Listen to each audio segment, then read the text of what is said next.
£130 million per year. This is the contract that Neymar terminated to join his boyhood club Santos on a 6-month deal. At Santos, he is reportedly set to earn just £135,000 per month, a fraction of what he earned at Al-Hilal, one of Asia's biggest clubs. From a sporting perspective, this move seems illogical. Although Neymar may have limited options in Europe today, he could still attract a multitude of suitors, setting conditions and handpicking his preferred club. The big question is, why Santos? The 32-year-old, who previously starred for Barcelona and Paris Saint-Germain, makes his return to Santos after an injury-plagued stint with Al-Hilal. Despite signing for the Saudi club in August 2023, he managed just 7 appearances before rupturing a cruciate ligament in his left knee while playing for Brazil in a World Cup qualifier. The injury kept him out for a year, and further hamstring and knee issues delayed his comeback.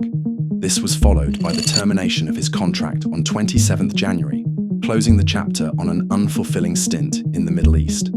This meant he cost the club £322 million for 7 appearances, 3 assists, and 1 goal. Neymar's absence also made it clear to his new Saudi side that they doesn't exactly need his star power on the pitch. They won the 2023-24 Saudi Pro League title and are in the mix for another crown, leading the table this year. They reached the semi-finals of the AFC Champions League last year, falling by just a single goal on aggregate to Al Ain, and they are well on track to qualification of the next stage in this year's continental journey. Additionally, the move came with one more massive payday.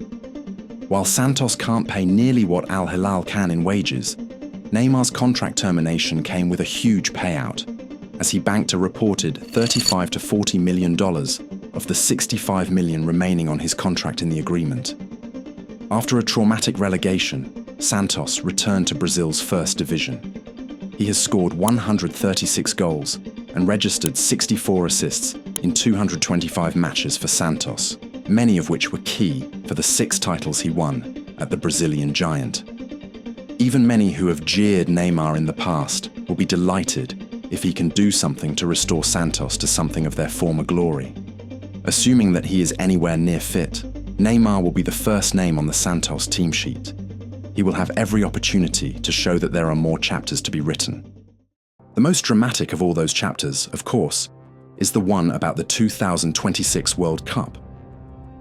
At the start of the current World Cup qualification campaign, Neymar overtook Pelé to become Brazil's all-time top goal scorer. His impressive international record stands at 79 goals across 128 appearances for the national team. Since his injury, Brazil have struggled badly without him. Brazil has been rudderless in Neymar's absence, and getting him to a comfortable environment could be extremely beneficial for the Seleção should he return in good spirits and health. Anything less than winning the tournament is considered a failure. After 24 years without a win, Brazil need it. Neymar needs it too. Coach Dorival Júnior has been anxiously waiting for his recovery, and there is a Neymar-shaped hole in the Brazil team. Can Neymar fill it? It is the most intriguing question of this fascinating and romantic return to Santos. Here we have a footballer, not yet a veteran, with the talent to take himself, his club, and his country to the very top. A regal talent, still targeting a coronation moment. After Messi's World Cup crowning in Qatar, don't count out Neymar in the United States just yet.